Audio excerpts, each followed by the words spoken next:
We're going to be here all day talking to scientists, talking about different topics. I have here Dr. Jill Gambill. Gambill. Gambill. Yes. Oh, yeah! I'm just killing it with these names. Dr. Jill Gambill, you are the Executive Director and Senior Research Associate at Coastal Equity and Resilience, which is SEER. Yes. Yes. And it's at Georgia Georgia Tech. Georgia Tech. Yeah, I'm like, I don't need to finish that sentence. Right. Okay, and we're going to talk about sea level rise, but I want to talk about first, can you give us like a short pitch of your session that's going to happen tomorrow, Saturday at 11:30? And it says Surviving Sea Level Rise Resiliency and Planning for Global Coastal Cities. So give me the pitch for people that want to go to that session tomorrow. So this is really being led by one of the top scientists in the world, I would say, on sea level rise, Ben Hamilton with NASA. I thought you were going to say yourself. Yeah, myself. No.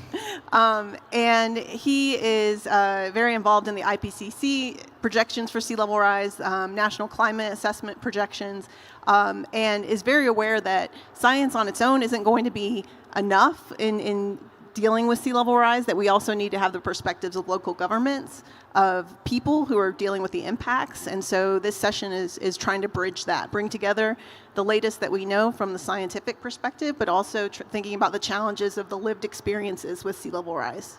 So my first question, and I think this is like kind of the hardest question, like how do you do your research and talk about the sea level rising and share your results with hope? I should say with hope. Like how do you do it? How do you combat climate change anxiety?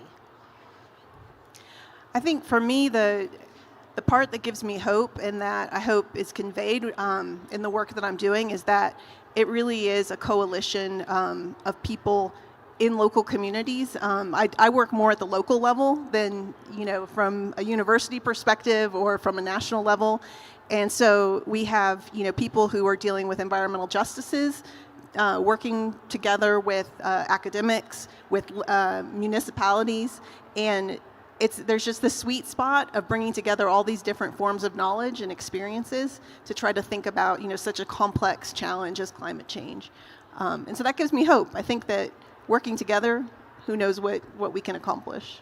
So tell me about your path to get into this kind of research. Like when was the first time you were like, this is what I want to do, or even like science is where I want to go?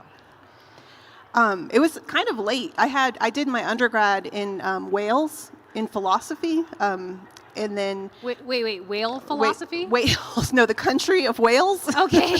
No, not on Wales. I was like, wait, what is happening? In the United Kingdom. Yeah. Okay. And then got it. And then I did a master's in peace and conflict studies. Oh, okay. In Sydney, Australia, and then I worked as a reporter in Venezuela, and then came to the U.S. and worked in communications.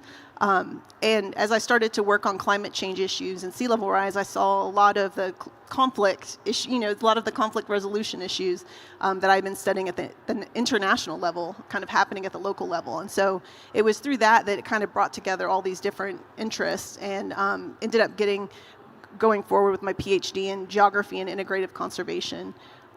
So I think it's the fact that I kind of come from different disciplines helps in trying to think outside the box. Yeah, I mean, that's the whole theme of this conference, right? Like when you were talking about your path into this work, you have this idea of like, there were no silos, there were no separate sections in your life. Do you How is that benefiting climate change research now? It's so needed, because no one discipline is going to be able to solve this. And I think that's pretty well understood at this point. It's really all of us working together and trying to bring our different areas of expertise and learning from one another, listening to one another.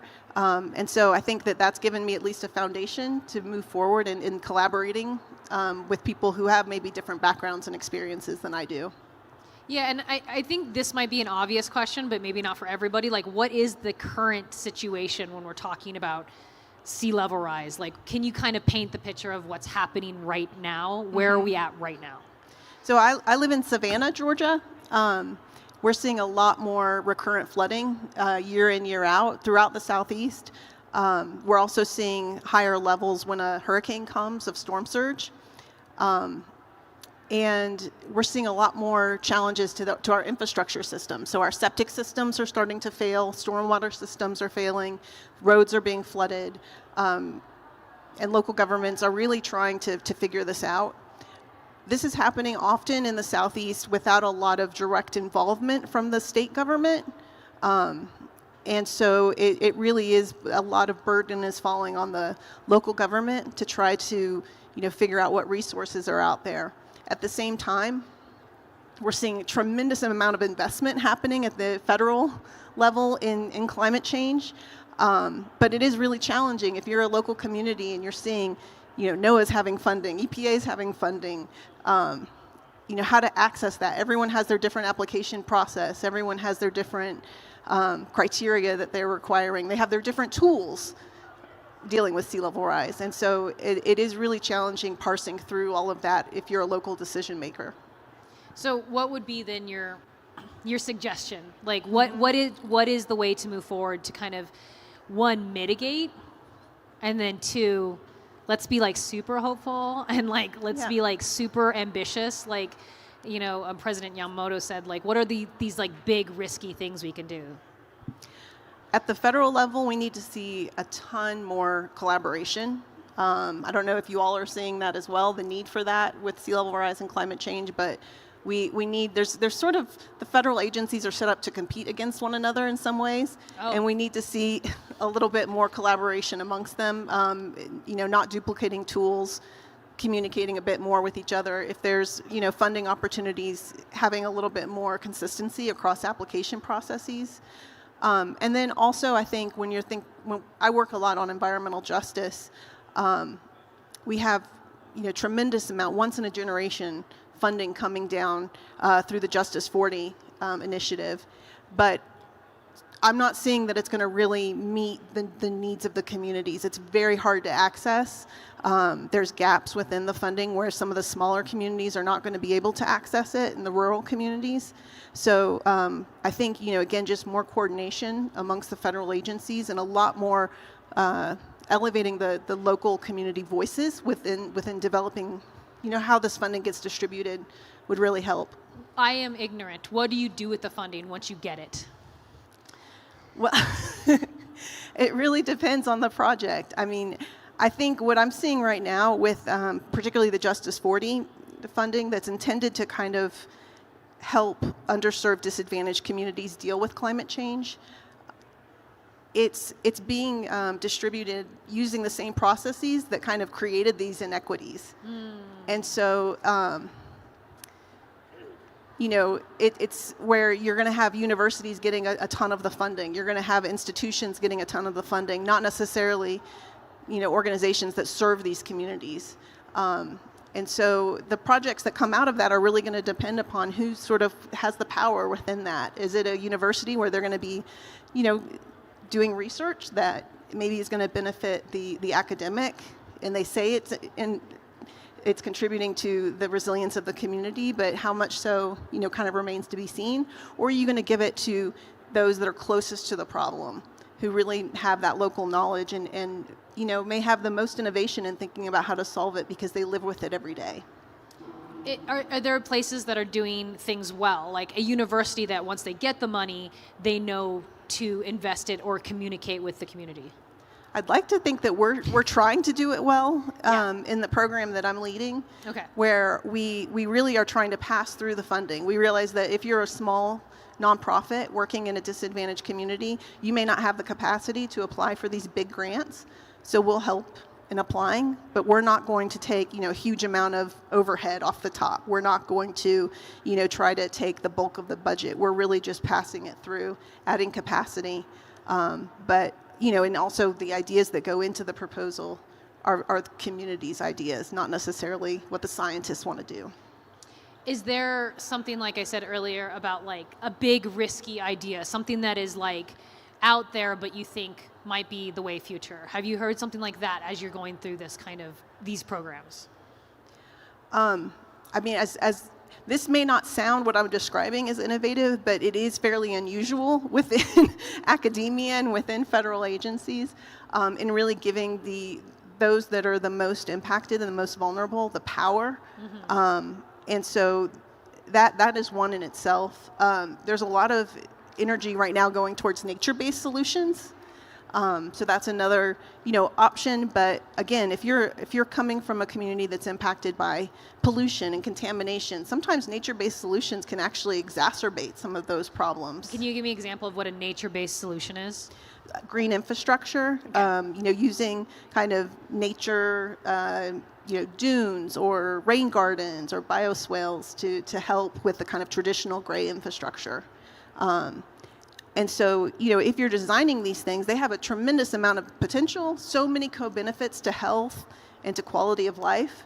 But if you're designing it just within a university and you're not taking those local voices into account, you may miss that actually, this is a site that has a tremendous amount of legacy contamination. And if you are directing water there and, increasing flooding in a certain area, it can actually create more problems. And so again, it's really important to have that partnership with coastal communities and not be doing things in silos like you were talking about before.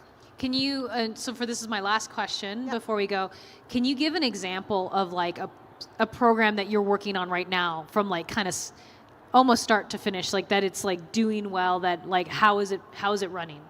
Okay.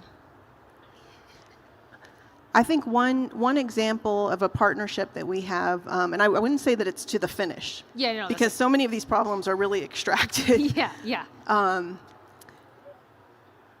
So and this is a little bit different than climate change, but we're working in Brunswick, Georgia. They have 4 different Superfund sites there. These are, really contaminated sites, the worst in the country for toxic contamination. Oh gosh. Local communities have been dealing with the impacts of this for decades. And we came to them as researchers and said, how can we help?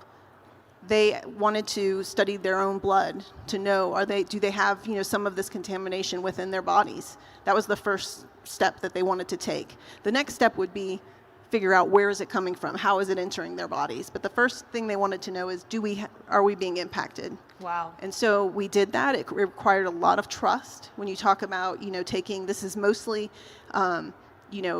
low-income communities, African-American communities who have been impacted by these Superfund sites. And so tremendous amount of partnership with community organizations in doing that. We tested the blood, and the preliminary results are that, yes, they do have higher levels than you would expect of the contamination of these pollutants that have been used in local manufacturing. And so the next, step will be to figure out, where is it coming from? Is it coming from the seafood that they're eating? Is it coming from, the air? And is it the soil? Wow.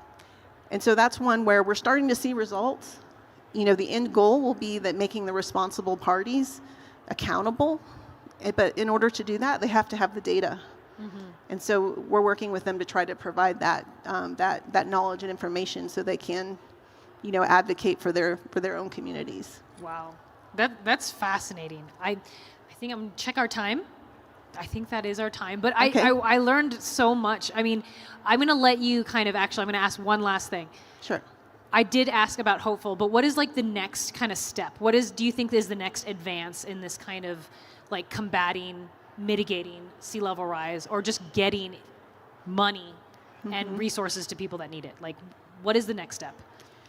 I think the next step that I'm excited about is, we've spent a tremendous amount of time and investment in thinking about the science of climate change, but we haven't spent as much, or we haven't had as much success in thinking about the social implications of it, mental health, how kind of equity is impacted by climate change. And so I think that as we have greater capacity and awareness of that, bringing that together with the already existing science we have on climate change and sea level rise, it's going to bring a lot more impact into our communities that's really needed. Yeah. See, that was a good ender. Thank you, Dr. Gambill. Thank you for talking to us today. Thank you so much.